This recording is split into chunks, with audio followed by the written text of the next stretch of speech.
जेव्हा स्वतःच्या माणसाचा आत्मबळ आणि धाडसपणा करण्याची क्षमता संपते, तेव्हा मेनली एक बिझनेस आदळून पडतो, ओ. असं माझं मान्य आहे. हां हां हां. कारण काय असतं की जसं मी म्हणालो की बिझनेस एक कल्पना आणि निर्णयांचं संमेलन आहे. हो. त्याला तुम्ही कधीही काही झालं तरी तुम्ही ते रिव्हर्स करू शकता, ते हो. काही योग्य निर्णय घेऊन योग्य वेळी.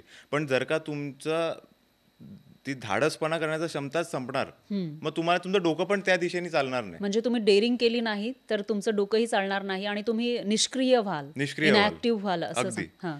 इनॅक्टिव्ह व्हाल. तुमचं डोकं म्हणजे तुम्ही सेल्फ एस्टीमच तुमची संपल्यावर तुम्ही आयुष्यात काय करू शकता? बिझनेस तर दूरची गोष्ट आहे. बिझनेससाठी खूप डेडिकेशन लागतं, संघर्ष लागतात आणि हे सगळी गोष्टी लागतात. जर का तेच संपलं, मग काही तुमचा बिझनेस पण जर का तुमच्या बिझनेसमध्ये पोटेन्शियल असेल, अनलिमिटेड पोटेन्शियल असेल, तरी तुम्ही संपल्यावर तो बिझनेस संपणारच.